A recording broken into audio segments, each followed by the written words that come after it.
হ্যাঁ, একটা কথার বুঝায় কও যে একটা যুক্তি তো থাকবে হুজুর। এই ফুটবল বিশ্বকাপে যদি আমরা ব্রাজিল এবং আর্জেন্টিনার পক্ষে ব্যাপক লাফাইতে পারি, বিনিময়ে ওই দেশের লোকেরা যদি আমাদের প্রতি সন্তুষ্ট হয়, তাহলে আমাদের দেশের রেমিটেন্স বেড়ে যাবে, আমাদের দেশের তেল বেড়ে যাবে, আমাদের দেশের উন্নতি বেড়ে যাবে। একটা কিছু তো হবে, সেটা কি বলো না আব্বা, বলো। কাতার বিশ্বকাপে প্রধান আলোচ্য বিষয় ছিল, আমরা স্পষ্ট পত্রিকা দেখছি, এখনো পিছনে সার্চ দিলে পাওয়া যাবে, কাতার বিশ্বকাপে প্রধান আলোচ্য বিষয় ছিল মদের বোতল। কাতার সরকার আইন করছিল স্টেডিয়ামের ভিতরে মদের বোতল সরাসরি খাওয়া যাবে না। এটা নিয়ে সারা বিশ্ব, ইউরোপ তখন বিতর্ক করছিল যে না, এটা স্বাধীনতায় হস্তক্ষেপ, যেখানে অবাধে মদের বোতল। ব্রাজিল বিশ্বকাপের সময় সরকারি ওরা হিসাব দিছিল ওই দেশে যে যে পরিমাণ আয় হবে, রাষ্ট্রের আয়, এই আয়ের যে খাতগুলো দিছিল আমি নিজ চোখে দেখছি। সেই খাতের একটি খাত হলো যে পরিমাণ হোটেলে নারী ভাড়া দেওয়া হবে, যে পরিমাণ বেশ্যাবৃত্তি হবে, দেহ বিক্রি হবে, ওইখান থেকে রাষ্ট্র বিশাল বড় টাকা আয় হবে, ওইটা একটা বড় খাত। আমি এই চোখে, আমি দেশে থাকি, আমরা সাঁদের দেশে থাকি না। আমি জেনারেল লাইনে পড়ালেখা করা ছেলে, আমি কুমিল্লা ভিক্টোরিয়া কলেজ থেকে মাস্টার্স পাস করছি, সরকারি কওমি 2 লাইনে মাদ্রাসার থেকে পড়ালেখা শেষ করছি, আলহামদুলিল্লাহ। এজন্য বলছি দোস্ত, পৃথিবীর খোঁজ খবর আমরাও রাখি, ইউরোপের প্রতিটা পদক্ষেপ আমরাও খবর রাখি। বলো না আব্বা, তোমরা ইনসাফের সাথে বলো, একটা ছেলে এই একটি ফুটবল বিশ্বকাপকে কেন্দ্র করে কি পরিমাণ জুয়ার খেলা হবে। এক এক খেলোয়াড়ের নামে, দলের নামে কত কোটি কোটি ডলার জুয়া হবে। বলেন বলেন বলেন খেলা হইল ফুটবল, কিন্তু 3 দেশে 3টা উদ্বোধনী অনুষ্ঠান হবে, 3 দেশের সম্মিলিত আয়োজনে 3টা উদ্বোধনী অনুষ্ঠানের মধ্যে অসংখ্য নর্তকী নাচবে। তো নারীর নাচের সাথে ফুটবলের কি সম্পর্ক? বলো না ভাই, ইনসাফ করো আব্বা, নর্তকীর নাচের সাথে ফুটবলের কি সম্পর্ক? বলেন। এমন দুনিয়াত বেশি দিন থাকতাম না, এই জন্য চিন্তা করছি কইয়ে যাই, বুঝেন না? কে এর ষড়যন্ত্র করব, কে হুমকি দিব, কে ধমকি দিব, যে যেটাই করব কোনো অসুবিধা নাই। গুলি করুক আর গুম করুক, খুন করুক আর জখম করুক, যে যেখান থেকেই মেরে ফেলুক, শেষ পর্যন্ত আল্লাহর কাছে ফেরত পাঠাবে না। আর ওই মালিক জুলুম করবে না, তিনি ইনসাফ করবে। তিনি তো দেখছেন, তার জন্য বলছি কি, তার জন্য বলেছি কি। দুনিয়া খুব কেয়ারফুল থাকলেও মরে যায় একেবারে খুব। আমি আমার পরিচিত একজন করোনার সময় 4 তালা একদিনের জন্য নামে নাই, ওনার পরিবার বলছে উনি মারা গেছে। আর হচ্ছে শুধু হুজুর একদিন বিকাশে, আরে মোবাইলে কোনোভাবে টাকা নাই, কেউ ফোনটা ধরতেছে না, শুধু নিচে বিল্ডিং এর ওনার নিচতলার সামনেই দোকান, নাইমা দোকানের শুধু কইছে টাকা দিত, সাথে সাথে উঠতে গেছে। এই সময়ে করোনা ধরে লাগছে, উনি মরে গেছে। সর্বোচ্চ সতর্ক অবস্থায় উনি মারা গেছে, অসতর্ক অবস্থায় কোটি কোটি মানুষ মরে নাই। বুঝেন না কথাটা? তাহলে মূলত সতর্কতা, অসতর্কতা, সতর্ক থাকতে নিষেধ করি না, কিন্তু মূল কথা হলো 3 বেলা নিয়মিত খানা যে খায় তারও মৃত্যু হয়, অভুক্ত যে থাকে তারও মৃত্যু হয়। মৃত্যু কারোই থামে না আমার ভাই বন্ধু। অতএব আলহামদুলিল্লাহ অনেক মেহনত আমার প্রিয় মাকসুদ ভাই লাকসামের, যেই আমারে দাওয়াতটা দিছে, অনেকবার পেরেশানি করছে। এই মানুষটা দিন রাত নিজের এলাকায় কোথায় কোনখানে একটা মাহফিল, একটা আলেম ওলামা আনা যায়, ওনার সারাদিন এই ফিকির, সারাদিন আমার কতভাবে যে বুঝাই আনছে যে হুজুর অনেক ভালোবাসা নিয়া এলাকার সর্বস্তরের জনগণ মিলে, নওজোয়ান ছেলেরা, বয়স্ক বাবা চাচারা সবাই আন্তরিকতা নিয়ে এই মাহফিলটা সাজাইছে। খতিব সাহেব, ইমাম সাহেব উনিও বললেন মাশাআল্লাহ, আমি আপনাদের সবাইকে মোবারকবাদ জানাই, আপনাদের সকলের ভালোবাসা, আন্তরিকতা এই জন্য আমি শুধু এতটুকুই বলতে চাই, আমরা সবাই মিলে, আব্বা যারা বয়স্ক আছেন, বাবা আছেন, যারা অভিভাবক শ্রেণী আছেন, আপনারা যদি এই মানুষের পরিচর্যা না করেন, শুধু বিল্ডিং দালান, সোফা খাট ফার্নিচার, শুধু ছাদ ঢালাই, এই দুনিয়ার এই সম্পত্তির আসবাবের পরিচর্যা করিলে এই সমাজ নিরাপদ থাকবে না আব্বা। এই সমাজে বেঁচে থাকা কঠিন হবে। এই জন্য হাত জোড় করে আল্লাহর কোরআন সামনে বললাম, মানুষের পরিচর্যা করে, ছেলেটাকে ছেলে বা মানুষ বানান, মেয়েটাকে মানুষ বানান, ইনসান বানান, ইনসান, নট ইকোনমিক্যাল অ্যানিম্যাল। শুধু অর্থনৈতিক প্রাণী বানায়েন না, মানুষ বানান। এই কথার অর্থ হইল শুধু উপার্জন করতে পারে কোনো না কোনো ভাবে, শিক্ষার মাধ্যমে হোক অথবা না শিক্ষা হোক, কোনো না কোনো ভাবে পয়সা রোজগার করতে পারা, এটা যথেষ্ট না, এটা যথেষ্ট না। আমার ছেলে কামাই করে, এটা যথেষ্ট না। আমার মেয়ের জামাই রোজগার করে, এটা যথেষ্ট না। বরং ঈমান, ইসলাম, সিজদা, আখলাক, চরিত্র, হালাল হারাম, পাক নাফাক, পবিত্রতা অপবিত্রতা, 5 ওয়াক্ত নামাজ, বন্দিগি, এইটার নাম হচ্ছে মানুষ। এইটার নাম কি বলেন না? আখলাকের নাম মানুষ, গোলামির নাম মানুষ, আল্লাহর বন্দিগির নাম মানুষ। আর নাই তো শুধু উপার্জন করে, সে ইকোনমিক্যাল অ্যানিম্যাল, অর্থনৈতিক প্রাণী। সে শুধু উপার্জনকারী প্রাণী, যে শুধু রোজগার করে, উপার্জন করে কোনো না কোনো ভাবে, হয় পড়ালেখা করে নয়তো পড়ালেখা ছাড়া। কিন্তু মানুষ হওয়া ভিন্ন জিনিস, মানুষ হওয়া ভিন্ন জিনিস। কোরআনুল কারীম এই জন্য আল্লাহ তাআলা বলছেন পরিষ্কার, আপনি রাগ করলেও বলতে হবে, সুখ করলেও বলতে হবে। আল্লাহর কোরআনে আল্লাহ বলছে, যেই দিল আল্লাহকে নিয়ে ভাবে না, যেই কান আল্লাহর কথা শুনে না, যেই চোখ আল্লাহর আয়াত দেখে না, খুদার কসম আল্লাহ বলছে উলাইকা কাল আনআম, ওই মানুষগুলো জানোয়ার, জানোয়ার, জানোয়ার আল্লাহ বলছে। আপনি প্রতিবাদ করার ইচ্ছা থাকলে কোরআনের সাথে কইরেন, আমার কোনো আপত্তি নেই। আপনার হিম্মত থাকলে আল্লাহর সাথে কথা বলেন। কোরআন জিন্দেগি বদলায়, কোরআন দিল নাড়ায়, এটা আল্লাহর ওয়াদা। তুমি মনোযোগ দিবা, আল্লাহ তাআলা বলেন তোমার কানে আমি পৌঁছায় দেব। তোমার মধ্যে আমি যদি আন্তরিকতা দেখি, আমার কথা বুঝবার মতো যোগ্যতা আমি আল্লাহ দিয়ে দেব। ওয়ালাউ আলিমাল্লাহু ফীহিম খায়রান লাআসমাআহুম, সূরা আনফালের মধ্যে এই আয়াত আছে। আল্লাহ বলেন আমি যদি দেখতাম আমার বান্দার মধ্যে খায়ের, কল্যাণের মানসিকতা, তো আল্লাহ তাআলা বলেন আমি তার কানে আমার কথা পৌঁছায় দিতাম। কিন্তু যার মধ্যে আমি আন্তরিকতা দেখি নাই, ফলে আমি তাকে আমার কথা বুঝবারই সুযোগ দেই নাই। কোরআনুল কারীমে আছে ওয়ালাউ আরাদুল খুরুজ আলা আ'আদ্দু লাহু উদ্দা। আল্লাহ বলে মুনাফিক, নাফরমান, সে যদি সত্যি সত্যি আমার পথে বের হতো, আল্লাহর পথে চলতো, তাহলে তো সে তো কিছু প্রস্তুতিই নিত। এ যদি আসলেই ফজরের নামাজ পড়তে চাইতো, তো উঠবার জন্য তো কোনো না কোনো প্রস্তুতি নিত। আগে আগে ঘুমায় পড়তো, মোবাইলের মধ্যে অ্যালার্ম দিয়ে রাখতো, অথবা একটা অ্যালার্ম ঘড়ি কিনে নিত, অথবা পরিবারের কাউকে বলে দিত আপনি উঠলে আমার উঠায় দিয়েন, অথবা আশেপাশের প্রতিবেশী অথবা বন্ধু বান্ধব কাউকে বলতো দোস্ত তুমি উঠলে আমার উঠায়ও। একটা উদাহরণ বললাম আর কি, মানে কোনো না কোনো তার একটা কি থাকতো, প্রস্তুতি থাকতো।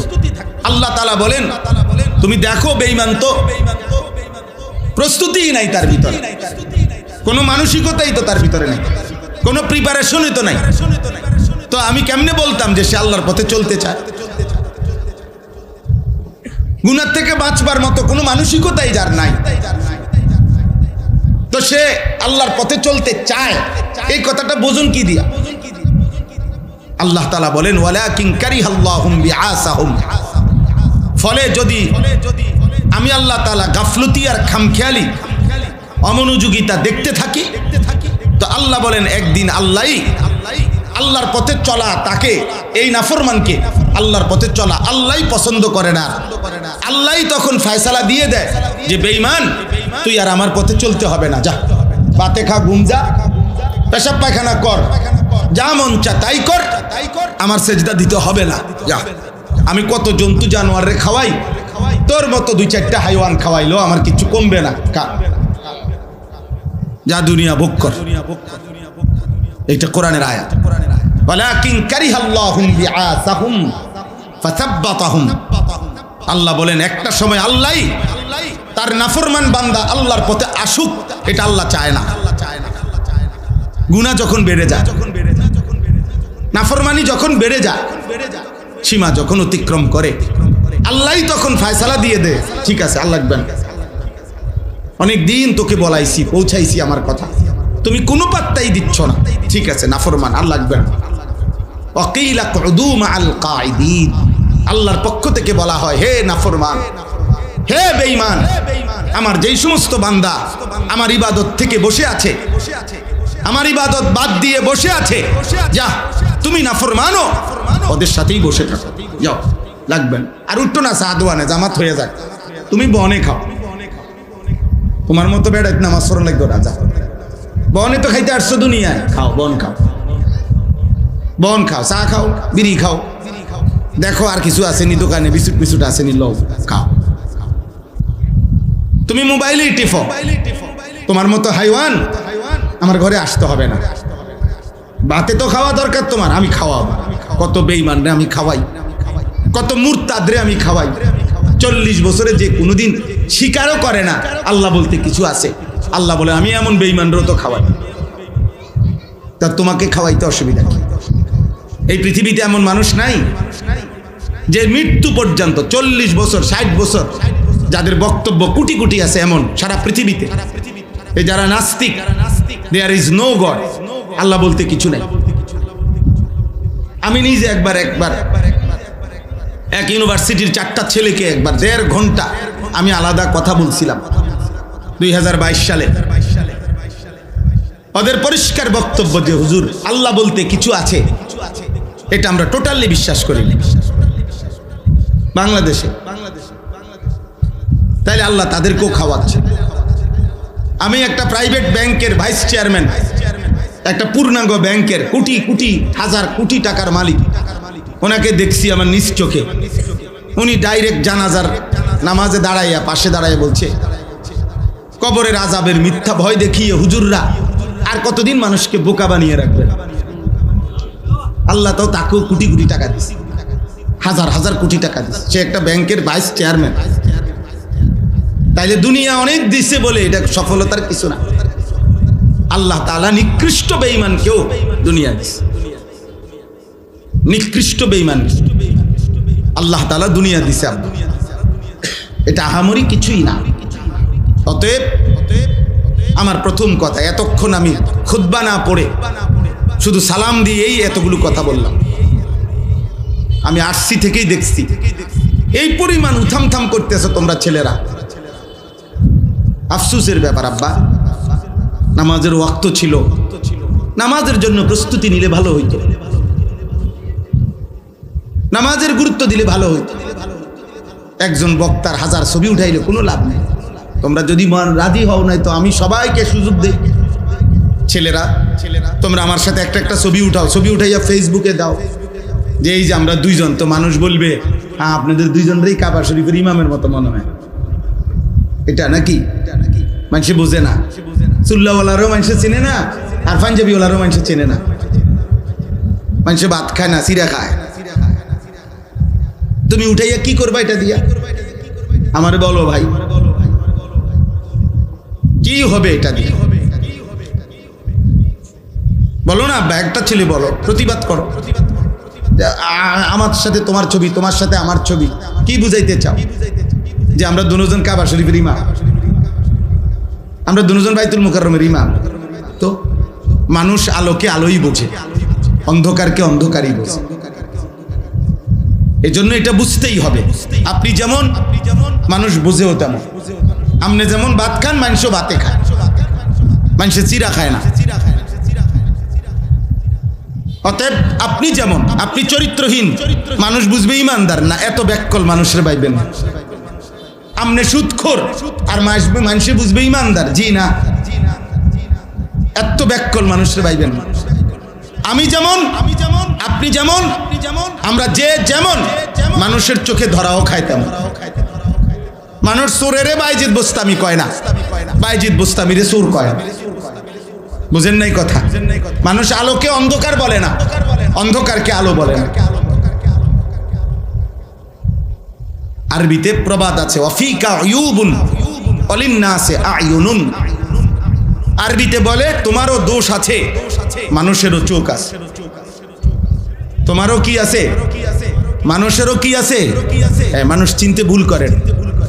মানুষ 100 কোটি টাকাও যদি হারামের টাকা দিয়া বিল্ডিং করে, মানুষ সাধুয়ান হইল বইও কয় আও হইছে বাদ দাও, সিটারির টিয়া, বাটফারির টাকা। এটা মানুষে বুঝে, মানুষ এটা জানে, মন্তব্য করতে 1 মিনিটও দেরি করে না। অতএব আমরা প্রত্যেকেই এটা বোঝা উচিত। প্রিয় ভাই, আমি অনুরোধ করছি, শুধুমাত্র বাহ্যিক চাকচিক্য, বাহ্যিক রং, বাহ্যিক জৌলুস, এটা ইসলামের মূল প্রাণ না। কলিজার ফিকির, অন্তরের সৌন্দর্য, এটা বড় বেশি সুন্দর। আমি আঙ্কেলকে বলতেছিলাম, এই আস্তে আস্তে বুঝাই বললাম, এমনি এমনি কথা বলতেছিলাম, এটাই যে সবাই যে যা করতে চাচ্ছে করবে, আর আমি তা মেনে নিতে হবে, এটা আমার জন্য জরুরি না। তাহলে একজন আলেমে দিন ইসলাহ করবে কি? আপনাদের ইনসাফ কি বলে? তোমরা ছেলেরা যে যা করবা, আয়োজক ছেলেরা তোমরা যে যা করবা, যার যেটা ভাল লাগছে মনে করেন সে এটাই করলেন, আর আমার দায়িত্ব হলো আমি সব মাইনে নেওয়া। কথা বলেন না তো? তাইলে আমি কি বলবো আর নতুন করে? কি ইসলাহ করা দরকার বলেন? সংশোধন কি করা দরকার? তাইলে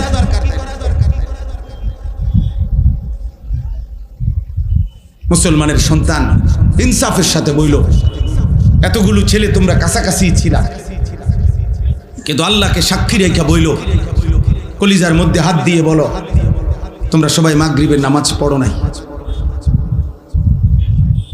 তাহলে মুসলমানের যে নাফরমান সন্তান নামাজের সেজদা দিতে পারলা না, এমন নিকৃষ্ট মুসলমান কেমনে পরিচয় দিবে? কোরআনের বক্তব্য থেকে কথা স্পষ্ট, যার কপালে সেজদা নাই সে মানুষ না, সে জানোয়ার। যার কপালে সেজদা নাই সে অভিশপ্ত, মালউন, লানতের যোগ্য, চির লানত তার। কোরআনুল কারীমে আছে ইবলিস আল্লাহকে একটা সেজদা দেয় নাই। আল্লাহ বলছে আজকের থেকে কিয়ামত পর্যন্ত তোর উপরে আমি আল্লাহর লানত, ওয়া ইন্না আলাইকা লানাতা ইলা ইয়াউমিদ্দিন। না আলেম উলামা আছে, জিজ্ঞাসা করে, আল্লাহ বলছে বেঈমান কিয়ামত পর্যন্ত তোর উপরে আমি আল্লাহর লানত, লানত, লানত তোর উপরে। ইবলিস কয়টা সেজদা দেয় নাই? একটা, সির্ফ একটা। এর আগে ইবলিস কোটি কোটি সেজদা দিছে। আল্লাহ নবী সাল্লাল্লাহু আলাইহি সাল্লাম বলছে এমন এক বিগত 4 আঙ্গুল জায়গা ছিল না যেখানে ইবলিস সেজদা দেয় না, কিন্তু ওই দিন শুধু একটা সেজদা দিতে অস্বীকার করছে। একটি সেজদা। আল্লাহ তাআলা বলছে আজকের থেকে বের হ, ফখরুজ ফা ইন্নাকা রাজিম। বের হবে ঈমান, রাজিম তুমি। আল্লাহ বলছে ইবলিস আমার দরবার থেকে বাইর হ, তুমি অভিশপ্ত, তুমি অভিশপ্ত, অভিশপ্ত, রাজিম তুমি। রাজিম বলা হয় আরবিতে, এই যে আমরা যে পড়ি না আউযু বিল্লাহি মিনাশ শাইতানির, বলেন না, এর রাজিম মানে হলো এমন নাফরমান যাকে পাথর মেরে পৃথিবী থেকে বিদায় নিশ্চিহ্ন করা উচিত, একে বলে আরবিতে রাজিম। রাজিম বলা হয় এমন নিকৃষ্ট পাপীকে, এমন অসভ্যকে, এমন খারাপকে, যাকে মূলত পাথর মারতে মারতে পৃথিবীর থেকে তাড়িয়ে দেওয়া উচিত। এটা হলো রাজিমের। এই জন্য কোরআনে ইসলামের বিধান, বিবাহিত পুরুষ এবং নারী যদি জিনা করে, ব্যভিচার করে, তাহলে তাদের শাস্তি হলো রজম। এটারে বলে মানে পাথর মারতে মারতে তাদেরকে হত্যা করা। এটা যেই শব্দ আর এই রাজিম এক শব্দ। এই জন্য হাজিরা হজ্জের মধ্যে মিনার প্রান্তরে, মিনায় গিয়া নির্দিষ্ট 3টি জায়গায় হজ্জে 3 দিন টানা পাথর মারে। এই পাথর মারে যে এটা রজম, পাথর মারে। এই জন্য সেজদাবিহীন নাফরমান মূলত তাকে পাথর মেরে তাড়িয়ে দেওয়া উচিত। সেই সমাজের ঘৃণা, অপমান।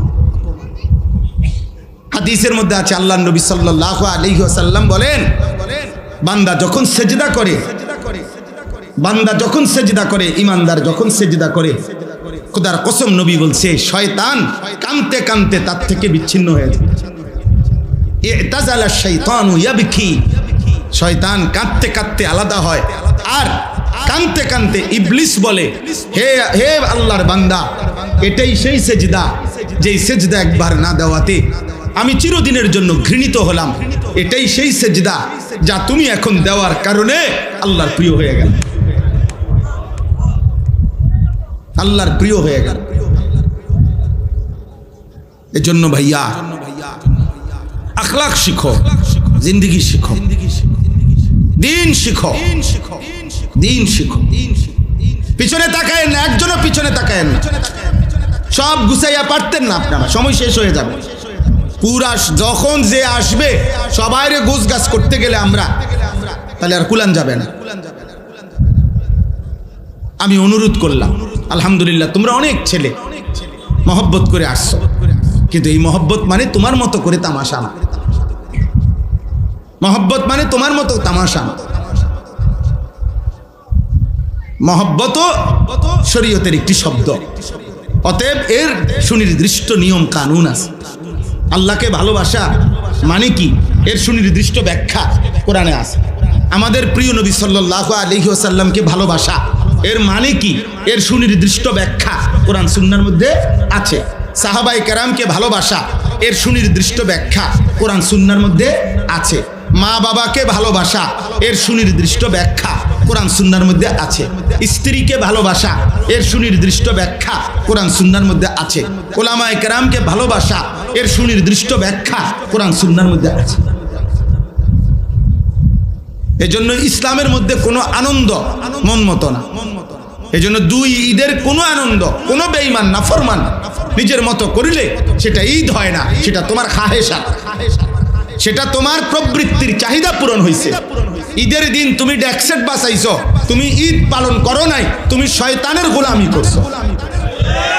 ঈদের দিন তুমি কোনো নর্তকী নিয়া, কোনো বেপর্দা বেহায়া মেয়ে নিয়া কোথাও তুমি ঘুরতে গেছো, তুমি ঈদ পালন করো নাই, তুমি ইবলিসের গোলামি করেছো। ঈদ তোমার আব্বার দেওয়া না, ঈদ তোমার দলের নেতায় দিছে না, ঈদ তোমার বাপের সম্পত্তি না, ঈদ আল্লাহর দেওয়া। কার দেওয়া? হাদিসের মধ্যে আছে, জাআলাহুল্লাহু ঈদান লিহাদিহিল উম্মাহ। নবীজি স্পষ্ট উচ্চারণ করেছেন, সাহাবারা আমার আল্লাহর পক্ষ থেকে আমার উম্মতের জন্য এই ঈদ দেওয়া হয়েছে।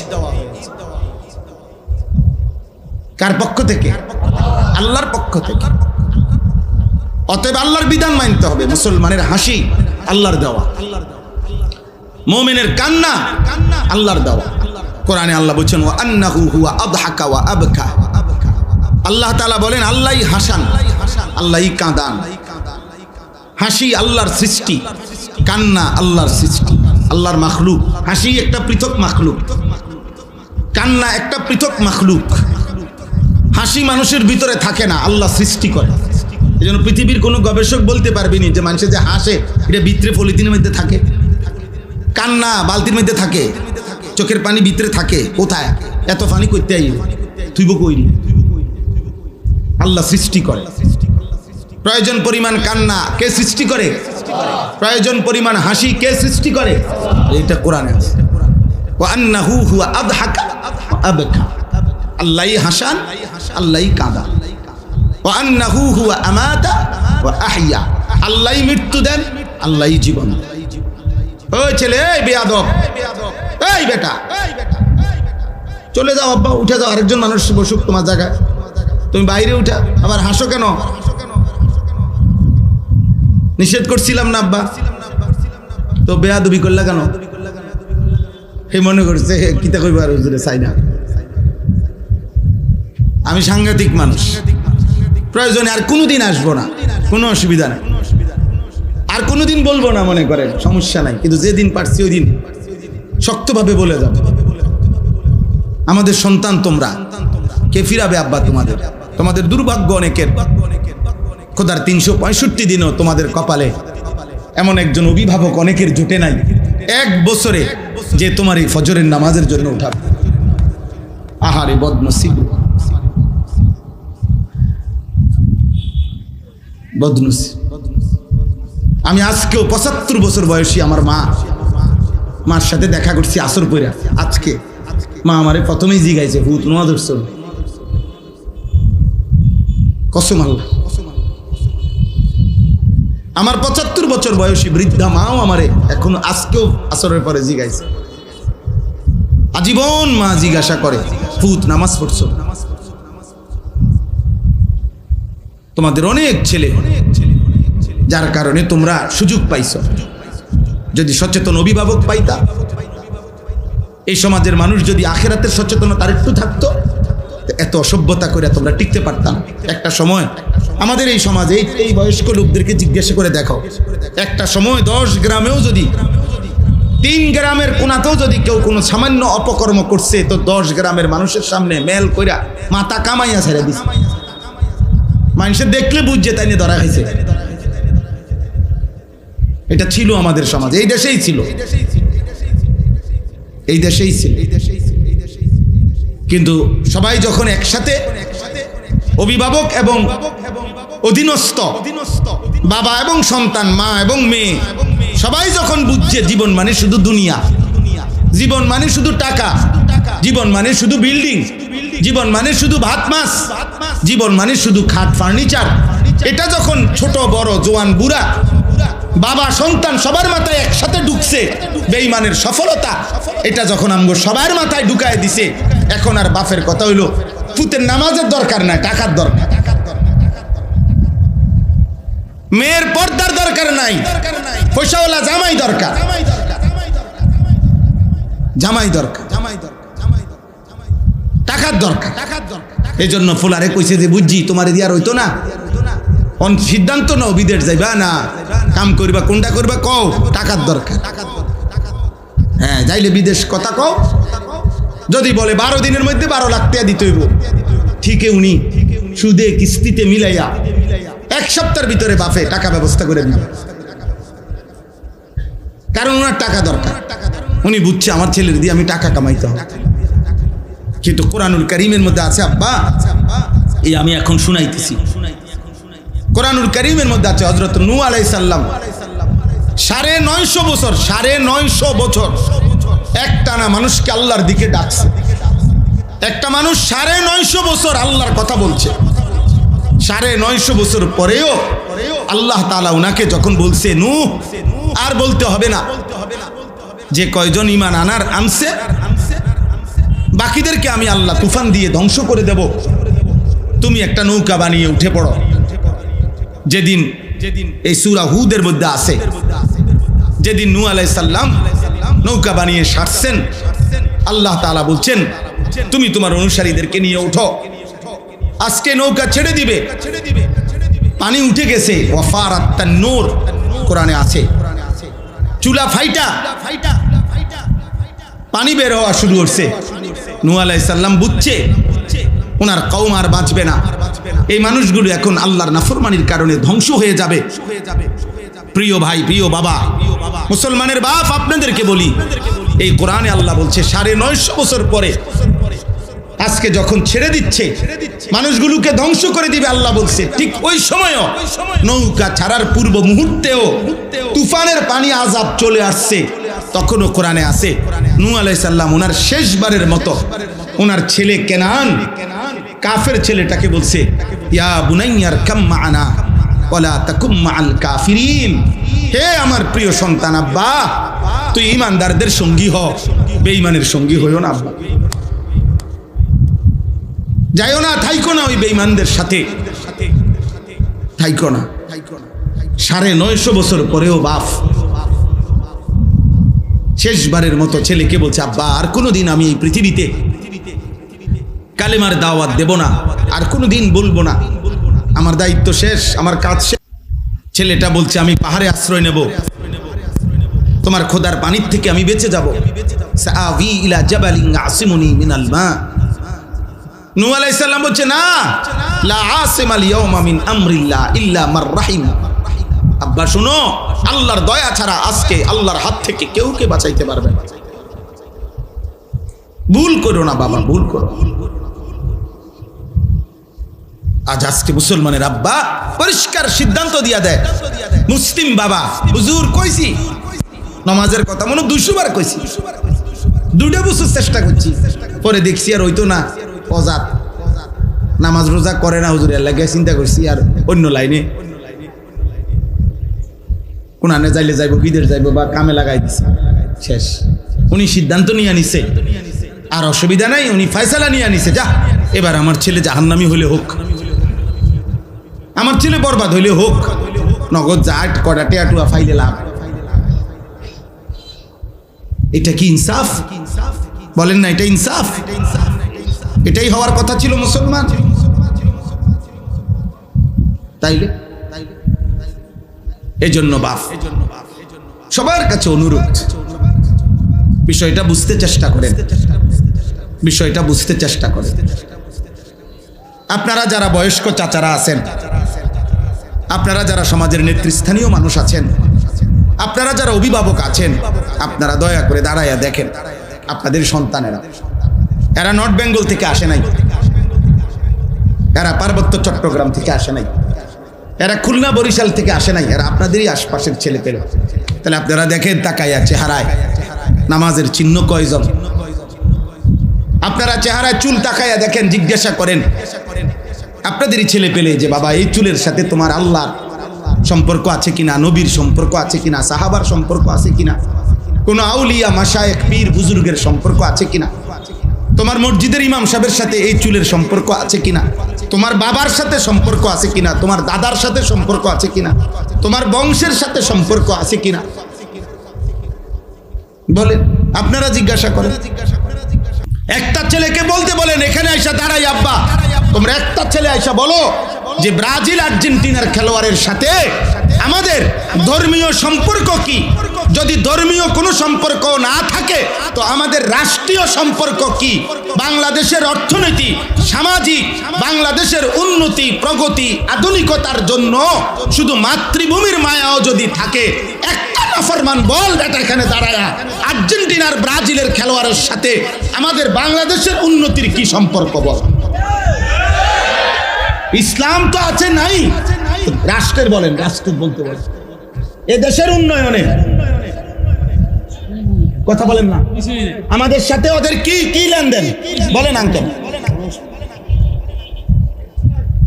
বলো না আব্বা, হ্যাঁ একটা কথার বুঝায় কও যে একটা যুক্তি তো থাকবে। হুজুর এই ফুটবল বিশ্বকাপে যদি আমরা ব্রাজিল এবং আর্জেন্টিনার পক্ষে ব্যাপক লাফাইতে পারি, বিনিময়ে ওই দেশের লোকেরা যদি আমাদের প্রতি সন্তুষ্ট হয়, তাহলে আমাদের দেশের রেমিটেন্স বেড়ে যাবে, আমাদের দেশের তেল বেড়ে যাবে, আমাদের দেশের উন্নতি বেড়ে যাবে, একটা কিছু তো হবে। সেটা কি বলো না আব্বা, বলো। কাতার বিশ্বকাপে প্রধান আলোচ্য বিষয় ছিল, আমরা স্পষ্ট পত্রিকায় দেখছি, এখনো পিছনে সার্চ দিলে পাওয়া যাবে, কাতার বিশ্বকাপে প্রধান আলোচ্য বিষয় ছিল মদের বোতল। কাতার সরকার আইন করছিল স্টেডিয়ামের ভিতরে মদের বোতল সরাসরি খাওয়া যাবে না, এটা নিয়ে সারা বিশ্ব ইউরোপ তখন বিতর্ক করছিল যে না এটা স্বাধীনতা হস্তক্ষেপ, যেখানে অবাধে মদের বোতল।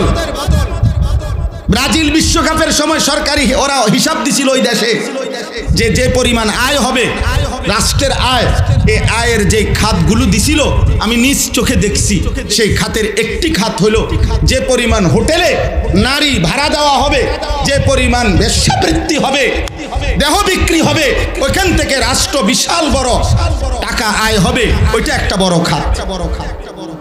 আমি এই চোখে, আমি দেশে থাকি, আমরা সাদের দেশে থাকি না, আমি জেনারেল লাইনে পড়ালেখা করা ছেলে, আমি কুমিল্লা ভিক্টোরিয়া কলেজ থেকে মাস্টার্স পাস করছি, সরকারি কওমি 2 লাইনে মাদ্রাসার থেকে পড়ালেখা শেষ করছি, আলহামদুলিল্লাহ। এজন্য বলছি দোস্ত, পৃথিবীর খোঁজ খবর আমরাও রাখি, ইউরোপের প্রতিটা পদক্ষেপ আমরাও খবর রাখি। বলো না আব্বা, তোমরা ইনসাফের সাথে বলো, একটা ছেলে এই একটি ফুটবল বিশ্বকাপকে কেন্দ্র করে কি পরিমাণ জুয়ার খেলা হবে, এক এক খেলোয়াড়ের নামে, দলের নামে কত কোটি কোটি ডলার জুয়া হবে। বলেন বলেন বলেন বলেন খেলা হইল ফুটবল, কিন্তু 3 দেশে 3টা উদ্বোধনী অনুষ্ঠান হবে, 3 দেশের সম্মিলিত আয়োজনে 3টা উদ্বোধনী অনুষ্ঠানের মধ্যে অসংখ্য নর্তকী নাচবে। তো নারীর নাচের সাথে ফুটবলের কি সম্পর্ক? বলো না ভাই, ইনসাফ করো আব্বা। নর্তকীর নাচের সাথে ফুটবলের কি সম্পর্ক? বলেন বলেন। এমন দুনিয়াত বেশি দিন থাকতাম না, এই জন্য চিন্তা করছি কইয়ে যাই। বুঝেন না? কে এর ষড়যন্ত্র করবো, কে হুমকি দিব, কে ধমকি দিব, যে যেটাই করবো কোনো অসুবিধা নাই। গুলি করুক আর গুম করুক, খুন করুক আর জখম করুক, যে যেখান থেকেই মেরে ফেলুক, শেষ পর্যন্ত আল্লাহর কাছে ফেরত পাঠাবে। ফেরত পাঠাবে না? আর ওই মালিক জুলুম করবে না, তিনি ইনসাফ করবে। তিনি তো দেখছেন, তার জন্য বলছি কিনা, তার জন্য বলেছি কিনা। দুনিয়া খুব কেয়ারফুল থাকলেও মরে যায় একেবারে খুব। আমি আমার পরিচিত একজন করোনার সময় 4 তালা একদিনের জন্য নামে নাই, ওনার পরিবার বলছে উনি মারা গেছে। আর হচ্ছে শুধু হুজুর একদিন বিকাশে, আরে মোবাইলে কোনোভাবে টাকা নাই, কেউ ফোনটা ধরতেছে না, শুধু নিচে বিল্ডিং এর ওনার নিচতলার সামনেই দোকান, নাইমা দোকানের শুধু কইছে টাকা দিত, সাথে সাথে উঠতে গেছে। এই সময়ে করোনা ধরে লাগছে, উনি মরে গেছে।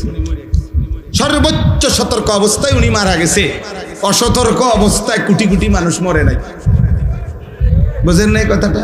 তাহলে মূলত সতর্কতা, অসতর্কতা, সতর্ক থাকতে নিষেধ করি না, কিন্তু মূল কথা হলো 3 বেলা নিয়মিত খানা যে খায় তারও মৃত্যু হয়, অভুক্ত যে থাকে তারও মৃত্যু হয়।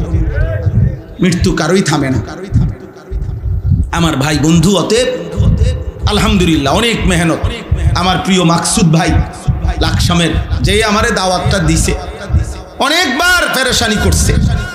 এই মানুষটা দিন রাত নিজের এলাকায় কোথায় কোনখানে একটা মাহফিল, একটা আলেম ওলামা আনা যায়, ওনার সারাদিন এই ফিকির, সারাদিন আমার কতভাবে যে বুঝাই আনছে যে হুজুর অনেক ভালোবাসা নিয়া এলাকার সর্বস্তরের জনগণ মিলে, নওজোয়ান ছেলেরা, বয়স্ক বাবা চাচারা সবাই আন্তরিকতা নিয়ে এই মাহফিলটা সাজাইছে। খতিব সাহেব, ইমাম সাহেব উনিও বললেন মাশাআল্লাহ, আমি আপনাদের সবাইকে মোবারকবাদ জানাই, আপনাদের সকলের ভালোবাসা, আন্তরিকতা।